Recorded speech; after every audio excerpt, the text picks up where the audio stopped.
Hello everyone. Once again welcome to our physics class. Hope you all are fine over there.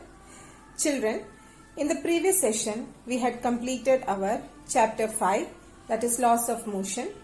Today we are going to start our new chapter, that is work, energy and power.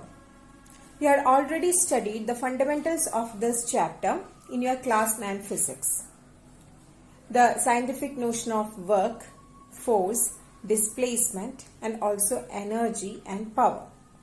Okay, so in your plus 1 course, let's discuss this concept in detail. Okay children, so let's get started with today's session. Start with the new chapter children, work, energy and power. The terms work, energy and power are frequently used in everyday life.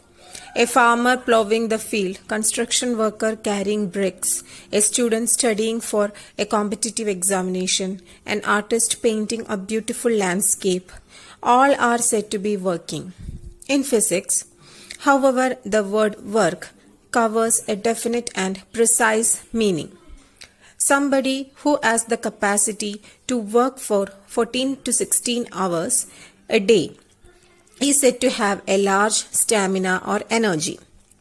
We admire a long distance runner for her stamina or energy. Energy is thus our capacity to do work. In physics too, the term energy is related to work. But as said above, the term work itself is defined much more precisely. The word power is used in everyday life with different shades of meaning. In karate or boxing, we talk of powerful punches.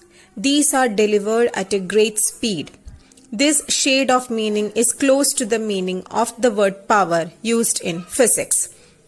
So we shall find that there is at best a loose correlation between the physical definitions and the physiological pictures these terms generate in our minds. The aim of this chapter is to develop an understanding of these three physical quantities, that is work, energy and power. Before we proceed to this task, we need to develop a mathematical prerequisite, namely the scalar product of two vectors. So a knowledge of scalar product is very much essential to understand the definition of work. Okay, so first we shall discuss about scalar product.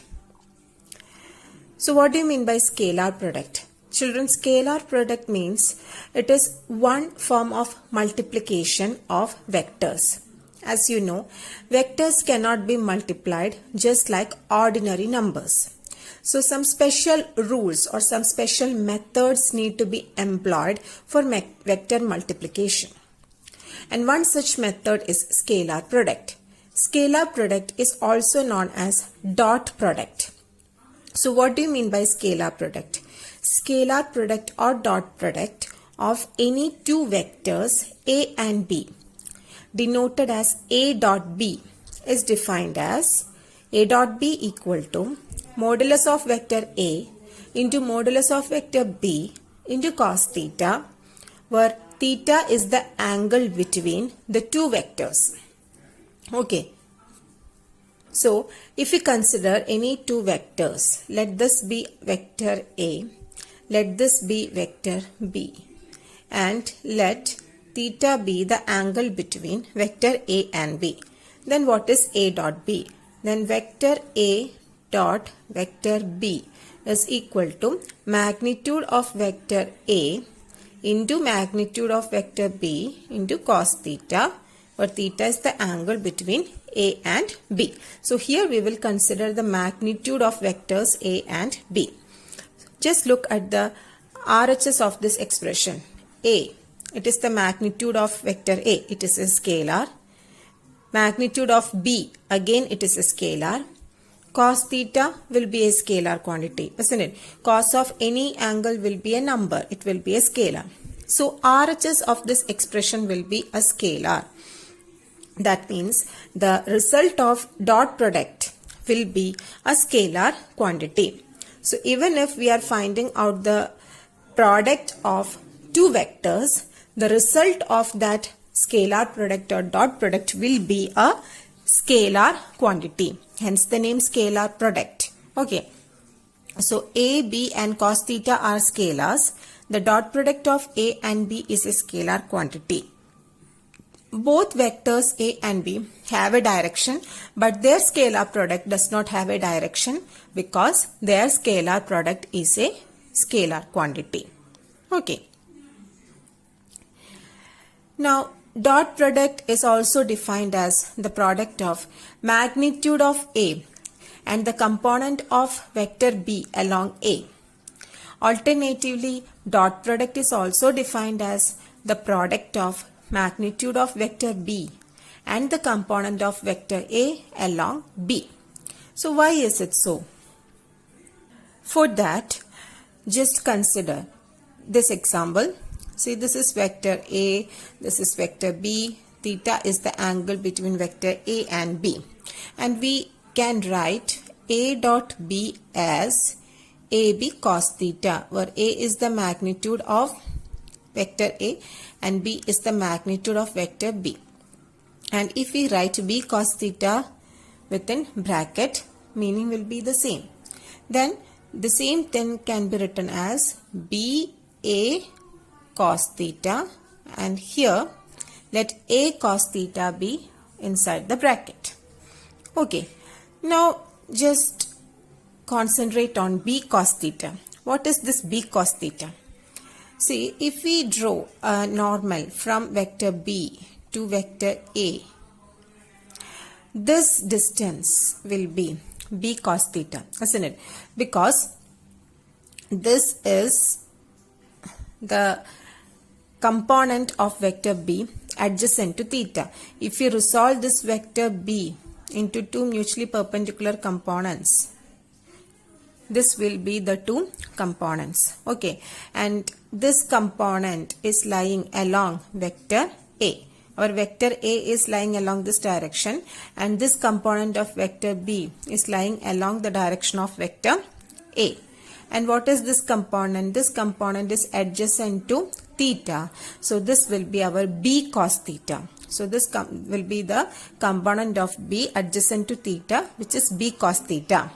And what is this B cos theta? B cos theta is the component of vector B along vector A. Okay, is it clear? So come back to this formula. Here what is A dot B? It is the product of A and B cos theta. And what is A? It is the magnitude of A, vector A, and B cos theta is the component of vector B along A. So dot product or scalar product is defined as the product of magnitude of vector A and component of vector B along the direction of A. Alternatively, we can also define A dot B as BA cos theta. So how is it possible? For that, we need to resolve vector A into two mutually perpendicular components. So if we resolve vector A, here this is vector A. And how can we resolve vector A into two mutually perpendicular components? This is one component and this is another component. So we are not bothered about that component. We are bothered about this component. And here is our theta. And this is the component of A adjacent to theta. That component is A cos theta. Okay. And this A cos theta lies along the direction of vector B. Isn't it? So this is the component A cos theta and it lies along the direction of vector B. Okay. So what is this product? This is the A dot B is the product of magnitude of vector B and component of vector A along vector B. Okay. Now what are the properties of scalar product or dot product? See, here we have A dot B, children. A dot B is equal to B dot A. That is the first property. A dot B is equal to B dot A. And you know this is the commutative property. So scalar product is commutative. And next is property is A dot B plus C is equal to A dot B plus A dot C. that is scalar product is distributive. This is the distributive property. So scalar product is distributive.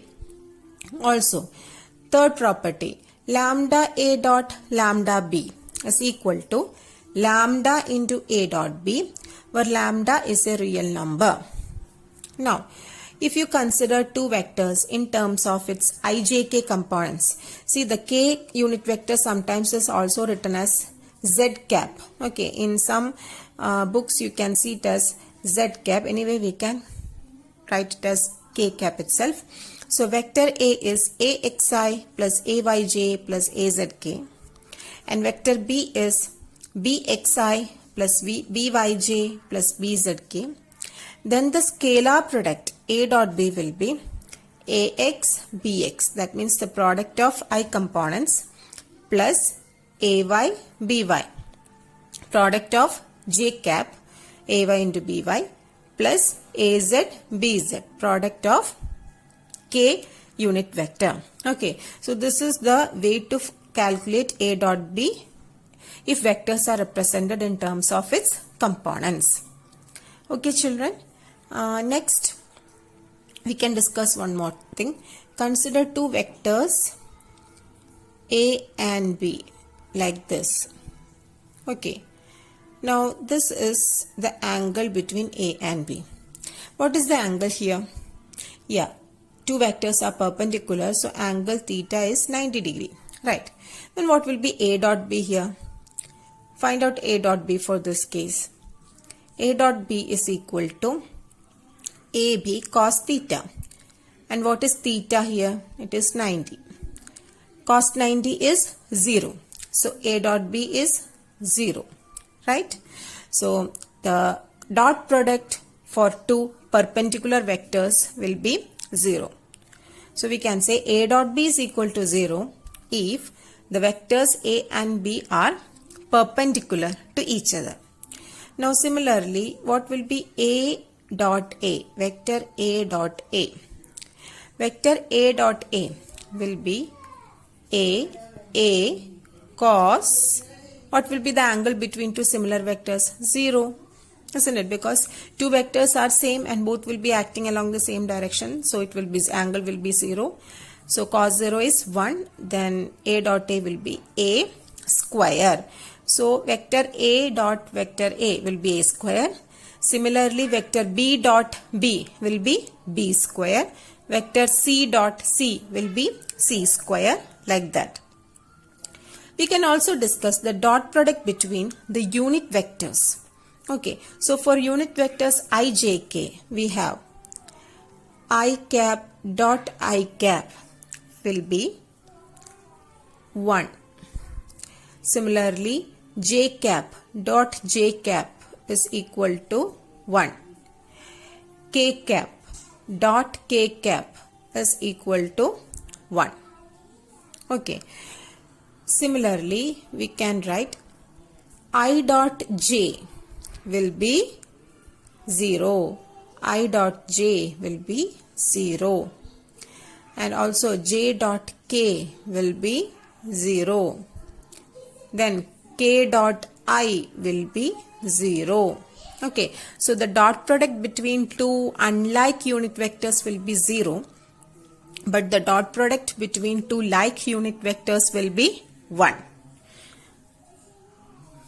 So these are some of the properties of scalar product or dot product. Now we can come to our work energy theorem. So what do you mean by work energy theorem? You had already studied about work energy theorem in your class 9 physics. Work energy theorem states that the change in kinetic energy of a particle is equal to the work done on it by the net force.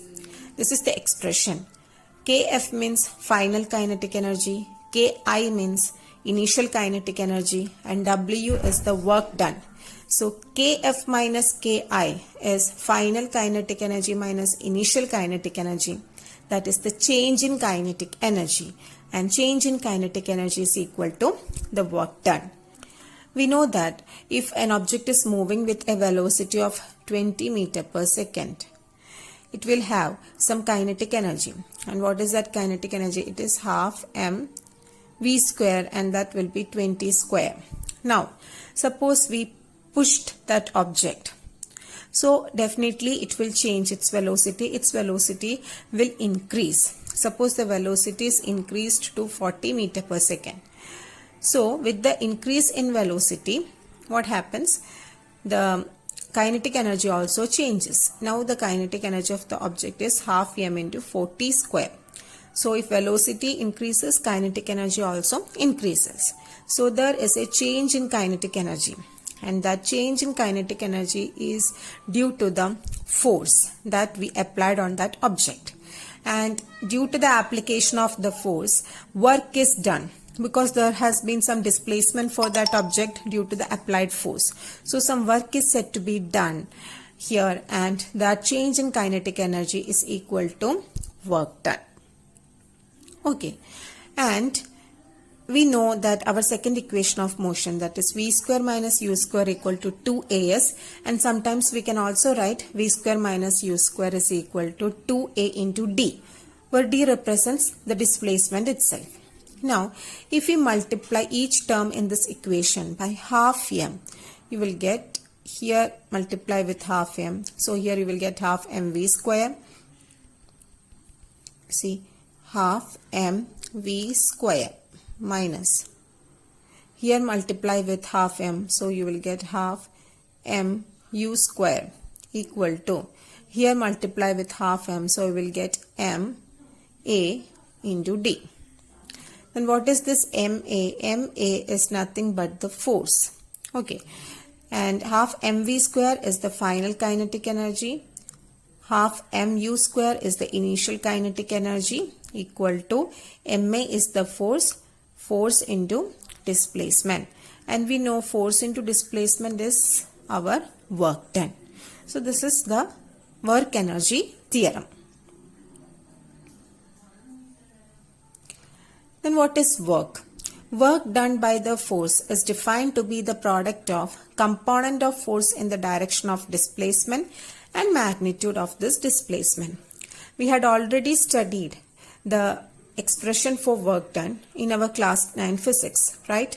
And you studied that work done is the product of force and displacement. Now, since we had studied about the scalar product, we can define work done is the dot product of force and displacement. Not just product, work done is the dot product of force and displacement. Okay. So, F work done, W is equal to F dot D, or when we expand this, you will get FD cos theta. Why? Because A dot B is AB cos theta. So, F dot D will be equal to FD cos theta. Okay. Now, there are some conditions for the work done is equal to 0. And what are the conditions? No work is done if the displacement is 0. On the screen you can see one figure, and here the person is continuously pushing the wall, but as a result there is no net displacement for the wall. So in this case the displacement of the wall is 0. So work done is also 0, because work done is force into displacement.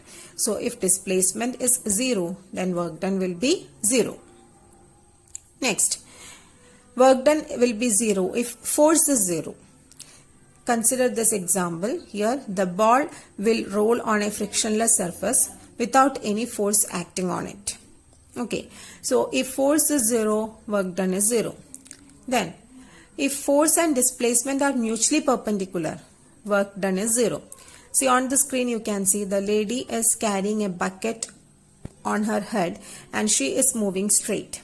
So she applied force in the upward direction and she moved in towards this direction. And what is the direction between force and displacement? Force and displacement are mutually perpendicular. So in this case also work done will be 0. And how can we prove it? For that, consider the equation for work done is equal to force into displacement, and when we expand you will get FD cos theta, where theta is the angle between force and displacement, and for this case the angle theta is 90 degree, cos 90 is 0, so work done will be 0. Okay, so work done will be 0 if force and displacement are mutually perpendicular to each other. Now what is the work done by a variable force? See, the variable force is more commonly encountered than the constant force. What we had just studied, that is work done is equal to force into displacement. We can apply it if the force is a constant force. But if a variable force is acting, we need to find out the work done in a slightly different way. See, if displacement is very small, dx is very small, we can take that force as approximately constant, and then the work done is dw equal to fx into dx. Consider this curve. If an object is to be moved from this point is xi and this point is xf. So if an object is to be displaced from xi to xf, force has to be done, but suppose the variable force is applied here. Okay, not constant forces applied here. We have only know the definition, or we only know the expression to find out work done by a constant force. So what we can do, just divide the area between xi and xf into a number of small rectangles and consider any one rectangle. For example, on the screen you can see one rectangle has been shaded. Okay, and what is the area of that rectangle? That area of that rectangle will be fx into dx, and fx into dx is the expression to find out work done. So it's very clear, area of all the rectangles will give the expression for the total work done in moving the object from xi to xf, because that delta A, that means this area gives the work done to move the object through this small area. Okay, so for the small displacement, the area of this rectangle gives us the work done to move that object through this small portion, through the small distance. So if we want to find out the total work done to move an object from xi to xf, we can do one thing. We can just add the area of all these rectangles. The sum of areas of all these rectangles gives us the total work done to move an object from xi to xf. But adding the areas of all the rectangles, it's very tedious job.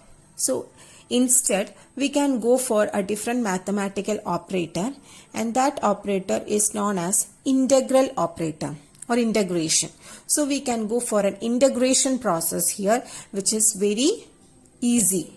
Okay, not much time is required to perform the integration. So the total work done is obtained by integrating the small work done. So we can write the total work done to move an object from xi to xf is obtained by integrating the small work done dw. And what is dw? dw is the small work done to move an object through that small rectangle, and that is fx into dx.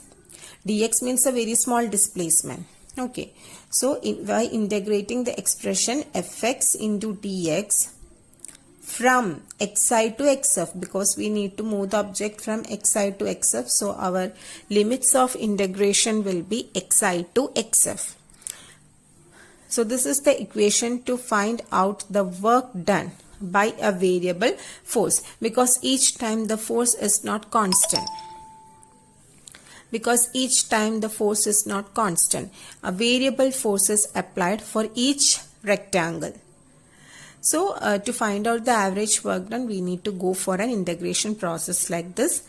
So this is the expression to find out work done by a variable force. Okay.